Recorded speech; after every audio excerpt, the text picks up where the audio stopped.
आज आपल्या हाती एक असा मजकूर लागलाय जो वाचून माझं डोकं अक्षरशः चक्रावून गेलं. यात काही कल्पना म्हणजे इतक्या गहन आहेत की त्या आपल्या अस्तित्वाच्या पायालाच हादरा देतात. उदाहरणार्थ, आपण ज्याला वास्तव म्हणतो ते देवासाठी फक्त एक स्वप्न असू शकतं का? किंवा एक अनंत काळाच्या आणि अवकाशाच्या पलीकडे असलेला देव स्वतःला आपल्यासारख्या मर्यादित जगात का आणेल? तर आज आपण याच गहन तात्विक आणि धर्मशास्त्रीय विचारांमध्ये खोलवर उतरणार आहोत. आपल्याकडे एक स्रोत आहे जो देव, निर्मिती, काळ अवकाश आणि पाप यांच्यातील नात्याचा एका वेगळ्याच दृष्टिकोनातून शोध घेतो. आपलं ध्येय आहे यातील सर्वात आश्चर्यकारक आणि विचार करायला लावणाऱ्या कल्पना सोप्या करून समजून घेणे. बरोबर. आणि या चर्चेचा उद्देश या स्रोतातील मूळ कल्पना उलगडणे आहे. देव आपल्या मर्यादित सृष्टीचा भाग का बनला? आपल्या मानवी ज्ञानाच्या मर्यादा नेमक्या काय आहेत? आणि सर्वात महत्त्वाचं म्हणजे देवाच्या दृष्टिकोनातून काळ आणि वास्तव या संकल्पना आपल्यापेक्षा इतक्या वेगळ्या कशा असू शकतात? चला, या वैश्विक रहस्याचा शोध घेऊया. चला तर मग सुरुवात करूया एका मूलभूत कल्पनेपासून.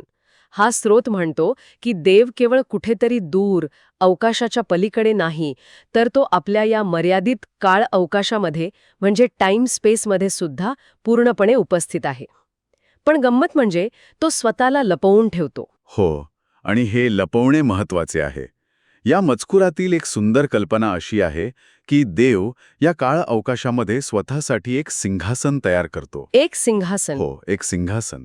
आणि त्यावर तो आपलं नाव ठेवतो. हे नाव म्हणजे एक प्रकारचा इंटरफेस आहे. याच नावाच्या माध्यमातून सृष्टीतील जीव देवाला ओळखू शकतात, त्याच्याशी संबंध जोडू शकतात. पण हे जरा विरोधाभासी नाही का वाटत?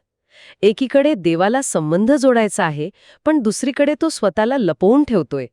जसं की एखाद्याला तुमच्याशी मैत्री करायची आहे, पण तो तुमच्याशी थेट बोलण्याऐवजी फक्त चिठ्ठ्या पाठवतोय. यामागे नक्की काय तर्क आहे? खूप चांगला प्रश्न आहे. आणि या स्रोतानुसार याचं कारण आपल्यात आहे, म्हणजे निर्मितीमध्ये. आपली इच्छाशक्ती म्हणजे फ्री विल ती अपूर्ण आहे. अच्छा. जर देवाने आपलं पूर्ण, तेजस्वी आणि अमर्याद स्वरूप आपल्यासमोर प्रकट केलं, तर ते आपल्या अपूर्ण अस्तित्वासाठी खूप जास्त होईल. जसं आपण थेट सूर्याकडे पाहू शकत नाही? अगदी तसंच. पाहिल्यास आपले डोळेच जळून जातील. त्याचप्रमाणे देवाचं पूर्ण स्वरूप आपल्याला नष्ट करू शकतं. म्हणून आपल्याला टिकवून ठेवण्यासाठी आणि तरीही संबंध जोडण्यासाठी ही अप्रत्यक्ष व्यवस्था आहे. ते नाव म्हणजे सूर्याकडे पाहण्यासाठी लावलेल्या खास चष्म्यासारखं आहे. म्हणजे हा एक प्रकारचा सेफ्टी प्रोटोकॉल आहे. पण जर देव थेट प्रकट होऊ शकत नाही कारण आपण नष्ट होऊ, तर मग हा संबंध जोडण्याचा अंतिम मार्ग काय? आणि इथेच हा स्रोत एक असं उत्तर देतो जे सुरुवातीला अविश्वसनीय वाटू शकतं. हो, आणि इथेच या मजकुराचं वेगळेपण दिसून येतं. स्रोत म्हणतो की एका ठरलेल्या वेळी देव एक धाडसी पाऊल उचलतो. आता आपण या मजकुरातील एक अशा संकल्पनेकडे वळणार आहोत जी समजायला थोडी गुंतागुंतीची आहे. आणि तिचा थेट संबंध ख्रिस्ती धर्मशास्त्राशी आहे. या विचारानुसार देव एक असूनही त्याचे 3 अंश किंवा पर्सन्स मानले जातात. आणि हा मजकूर त्यापैकीच दुसऱ्या अंशाबद्दल म्हणजे सेकंड पर्सन ऑफ गॉडबद्दल बोलतो. आणि तो दुसरा अंश काय करतो? तो स्वतःला रिकामा करतो. रिकामा करतो? हो, म्हणजे आपलं देवत्व सोडून तो स्वतः एक निर्मिती म्हणजे क्रिएचर बनतो. एक अमर्याद अस्तित्व स्वतःला मर्यादित करतं. काळाच्या पलीकडे असणारा काळात प्रवेश करतो. ही कल्पनाच मुळात क्रांतिकारी आहे. 1 मिनिट थांबा. ही कल्पना अनेकांना पटणार नाही. एक सर्वशक्तिमान देव, जो संपूर्ण सृष्टीचा निर्माता आहे, त्याला पापाचा नाश करण्यासाठी स्वतः निर्मितीच्या पातळीवर यावं लागलं. तो दुसऱ्या कोणत्या मार्गाने हे करू शकला नसता का? जसं की जादूची कांडी फिरवून सगळं ठीक करणं. यावर हा स्रोत काही स्पष्टीकरण देतो का? नक्कीच देतो. आणि हाच या मजकुरातील कळीचा मुद्दा आहे. हे शक्तीच्या प्रदर्शनाबद्दल नाहीये, तर इच्छाशक्तीच्या परिपूर्णतेबद्दल आहे. स्रोत सांगतो की निर्मितीची इच्छाशक्ती अपूर्ण असल्यामुळे पापाची शक्यता निर्माण झाली. देवाने जर जबरदस्तीने ती इच्छाशक्ती बदलली, तर ती स्वतंत्र इच्छाशक्ती राहणार नाही. बरोबर. म्हणून या व्यवस्थेला आतून बदलण्यासाठी देवाला त्या व्यवस्थेचा भाग बनावा लागला. म्हणजे सिस्टम हॅक करण्यासाठी तुम्हाला सिस्टममध्येच लॉग इन करावं लागेल, तसं काहीसं. अगदी तसंच. देव निर्मितीमधील पहिला पुत्र म्हणजे फर्स्ट बॉर्न अमंग क्रिएचर्स बनतो. तो मानवी जीवन जगतो, सर्व मर्यादा अनुभवतो आणि तरीही आपली इच्छाशक्ती देवाच्या इच्छेशी पूर्णपणे जोडलेली ठेवतो. असं करून तो इतरांसाठी एक मार्ग तयार करतो. अच्छा. त्याच्यामुळेच इतर निर्मिती देवाची मुले बनू शकतात आणि त्यांची इच्छाशक्तीसुद्धा पूर्ण होऊ शकते. या प्रक्रियेमुळे पापाची शक्यताच मुळातून नष्ट होते. हा एक प्रकारचा सॉफ्टवेअर अपडेट आहे, जो निर्मात्याने स्वतः एक युजर बनून इन्स्टॉल केला आहे. ठीक आहे, म्हणजे या प्रक्रियेमुळे देव आणि निर्मिती यांच्यात एक नवा सलोखा निर्माण होतो. पण याचा अर्थ असा होतो का की निर्मिती शेवटी देवासारखीच बनते? कारण हा मजकूर देव आणि निर्मिती यांच्यातील अंतरावर खूप जोर देतो. बरोबर आहे. आणि हे अंतर कायम राहतं. हा स्रोत आपल्याला आठवण करून देतो की आपण सूर्यप्रकाशाकडे पाहू शकत नाही हो. किंवा आपल्या डोक्यावरचे केस मोजू शकत नाही, तरी आपल्या मनात अनंत ही कल्पना येते. पण हा स्रोत म्हणतो की आपण ज्या अनंताची कल्पना करतो ते देवाच्या खऱ्या अनंतापुढे काहीच नाही. तर मग म्हणजे जरी आपली इच्छाशक्ती पूर्ण झाली आणि पापाची शक्यता नष्ट झाली तरी आपण देवासारखे होणार नाही. मग आपल्याला काय मिळेल?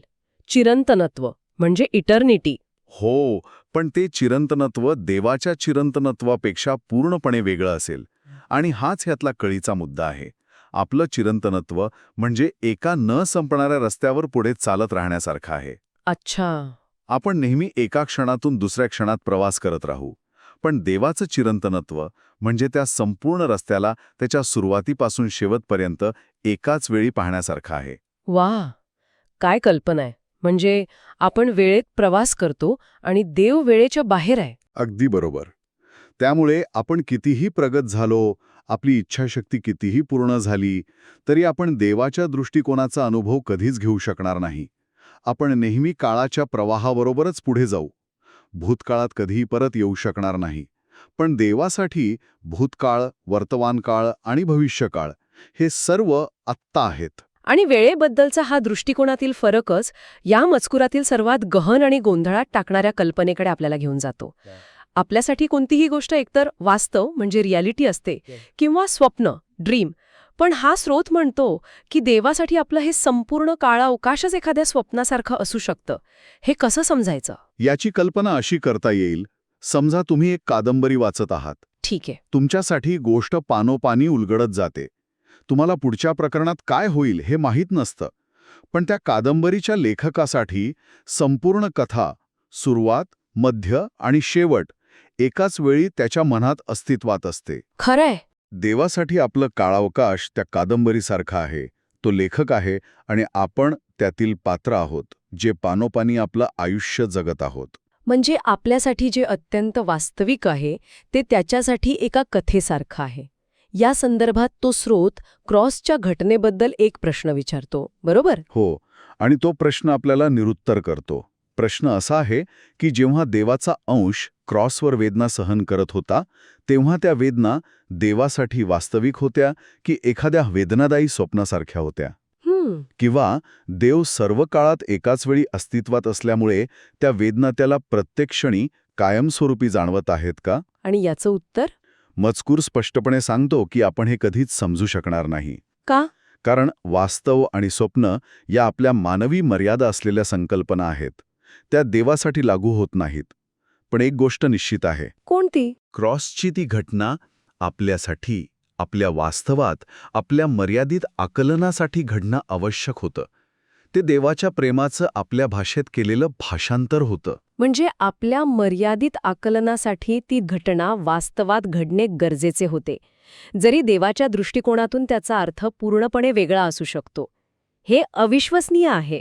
म्हणजे आपलं संपूर्ण वास्तव हे देवाच्या मनातल्या एका कथेसारखं आहे. आणि याच कल्पनेला पुढे नेताना लेखक शेवटी एक अप्रतिम रूपक वापरतो.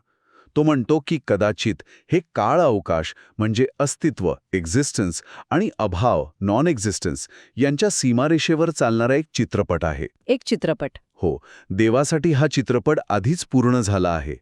तो दिग्दर्शक आहे ज्याला प्रत्येक फ्रेम, प्रत्येक सीन, सुरुवात आणि शेवट सगळं काही एकाच वेळी माहीत आहे. आणि आपण म्हणजे निर्मिती त्या चित्रपटातील पात्र आहोत.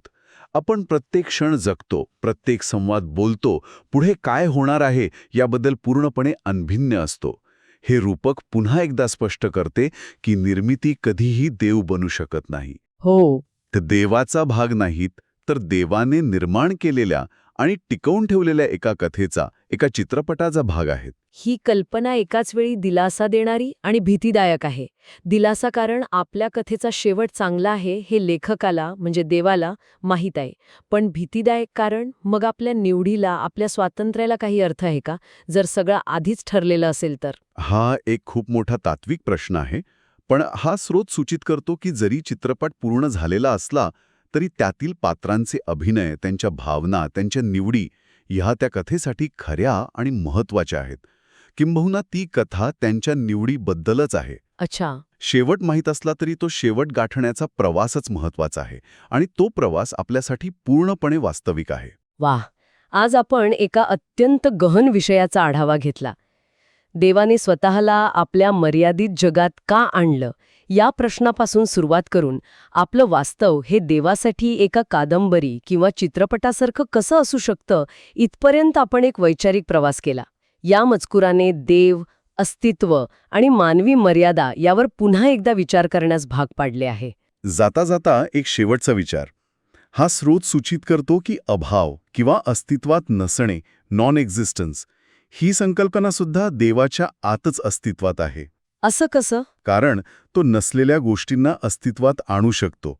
याचा अर्थ अस्तित्व आणि अभाव यांच्यातील रेषाच धुसर होते. बरोबर. त्यामुळे विचार करण्यासारखा प्रश्न हा आहे की जर आपले संपूर्ण वास्तव, आपले काळावकाश देवासाठी एखाद्या स्वप्नासारखे असू शकते, तर मग आपल्या अस्तित्वाचे स्वरूप आणि वास्तव म्हणजे नक्की काय, याचा अर्थ काय लावावा?